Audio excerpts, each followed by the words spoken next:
Shut up and sit down. Hello folks, Colin here, Festus 67's workshop, and welcome to issue number 11 of Build Your Own Ford Mustang Shelby GT500 from 1967 from the wonderful folks over at DeAgostini. Now, if you'd like to grab one of these yourself, click this link all the way along there. Head over to the DeAgostini website and get yourself your very own subscription, and you could be building along with us in the future, folks. Right, this is a 1/6 scale model, so it's gonna be massive. So yeah, so let's have a look through this week's magazine. This is the challenge of Le Mans. This was Carroll Shelby's rise through the ranks of world motorsport was meteoric. In the space of just 9 years, he progressed from racing hot rods to winning the prestigious 24-hour Le Mans race. Absolutely, eh? What a rise to fame. The guy was a genius, he really was. He made his racing debut way back in 1952, folks. Give these magazines a read. They really are worth it. You find out so much information, and it turns you into a proper petrolhead. So give them a go, folks. This will give you your step-by-step on what you're going to be making this month. And this is windows of the left door. So dig out the left door that you built a couple of issues ago, folks. You'll want that to hand, because we're going to be starting to put the windows and things like that into this door. So you're going to be doing a lot of fiddly stuff in the door. You're going to be doing mechanisms and things like that. But bear in mind, this is quite a fragile thing. So just treat it with a bit of care. And when I'm done, this will be getting wrapped up in a cloth and then put back in the box just to protect it, folks. All of the adhesive strip that goes in the door there, just to stop the window rubbing on the paint. Make sure when you unpack, you don't lose it, because it is an important thing. It will stop your window getting scratched. And then you've got your little quarter window to go in with its mechanism and all of that, folks. So yeah, keep an eye out for all of that. And then this tells you what you'll end up with at the end of the issue, folks, okay? Full Cosworth DFV engine dominates F1 there. Jim Clark won the Dutch Grand Prix in the Lotus 49, powered by the new Ford Cosworth engine. It was the beginning of a long dominance in F1. It was, folks. It was a very long dominance that they had. So yeah, Jim Clark, may he rest in peace, bless him. And yeah, it's sad looking at these characters that are so, no longer with us. The late, great Graham Hill there, sitting in his Lotus car with a Ford Cosworth in 67. Absolutely. I remember he sadly died in an aircraft crash. I think it was 74 or 75 that he sadly left. And Colin Chapman, bless him. Yeah, Mr. Lotus himself. Yeah. Iconic Shedonistas of their generation, they were. Emerson Fittipaldi won the won the 8th consecutive victory even of a single-seater with a Cosworth engine in 74's Formula 1 World Championship. The following year, Ferrari managed to disrupt this winning streak. Yes, folks. And this was the old McLarens, yeah. And then Lotus 49 there used the Ford Cosworth and was the first to be proclaimed world champion with it in 68, driven by Graham Hill. Yes, and the late great Jochen Rindt, bless him there, he posthumously won the world title, sadly got killed in 1970, bless him. 1982, Keke Rosberg was the last world champion in a car with a Ford engine. That's surprising, I didn't realise that. The photograph was taken in 83, the year in which Rosberg's Williams Ford were #1. God, I didn't realise it was that long ago. And then the iconic Sierra Cosworth, can remember these doing the rounds with a big old whale tail on the back. And yeah, the Sierra Cosworth. Same with the Escort Cosworth when it had the big T-bone rear spoiler in the UK. I don't know what they had in America, whether they made it across the pond. But certainly in the UK, these cars were the thing of their era. Right, that's this issue done and dusted. So let's just flick back to the instructions and grab all the components that we need.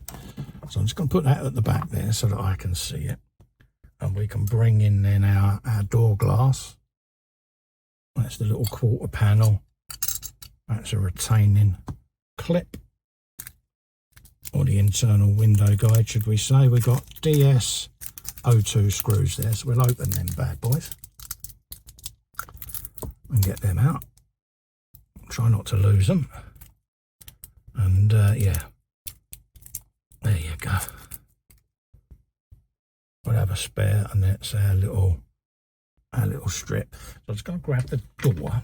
Oh yeah, we got the window itself, the size of that, and you've got a serrated edge on that as well. Yeah, it's just insane, isn't it? So we want to grab our door that we built a couple of weeks back, or a couple of issues ago, should we say. I just want to put that mirror cover back on, just to protect my mirror from my fingerprints. You remember we built this a while back, so we're going to be spinning that round, and we've got a strip that goes along here. Okay, and that will stop the window rubbing on this edge, folks. Okay, so that's what this strip is for. So grab yourself your knife, which I've conveniently left behind my magazine there, and we can start peeling the backing off of there and getting this in situ, folks. So just run your blade between the paper like so. He says trying to see it.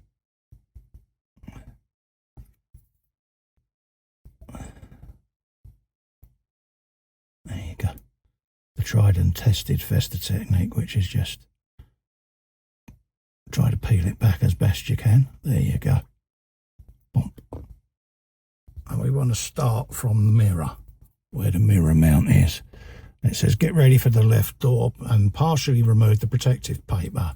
Begin to apply it starting from the mirror arm flange, which is along here, this little rebate. Okay, and you don't want to go over this top edge according to that, so you want to try and keep it on the green paint. Don't matter whether it's hanging inside the door, but you don't want to go above it because it's going to stick out then on the model when you look from the outside. So let's try and line that up and start feeding this along. So we want to get it right against that edge there, like that, and try to keep it just along there. And work our way along the car bit by bit, about an inch at a time. And once it starts sticking, it's on there, folks, okay? But I don't want to go above that green edge, because you don't want it visible from the outside, because it's going to look horrible. Okay, and just peel back a bit at a time, just so that you stay on that edge. And if it comes to it, just run your thumb along there just to see if any of it's beginning to sit proud. If it is, just knock it back, just lift it back up and knock it back a tad. And we're working our way along quite nicely there. So I just want to go a little bit higher on there. There you go. And that'll just fall in place then. And then run your thumb along the edge. Like that. There you go. And that's what you're going to end up with, folks. Just sitting itself nice and proud along that edge. And that'll stop your window getting scratched. Next up, get your quarter light and get that in place, and that'll sit on these two pegs like so, and then you'll use a couple of screws on there. Okay,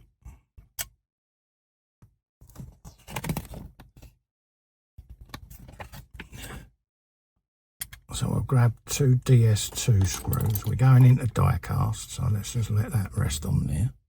Let's bring them over like that, And we're going into die cast, so we'll get the oiler out on these. Like that.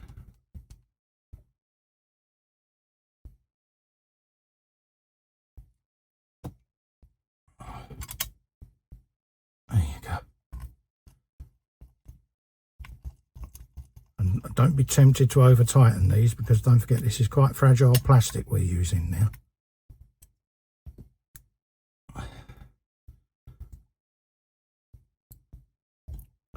Bit of oil on the next screw. Like so.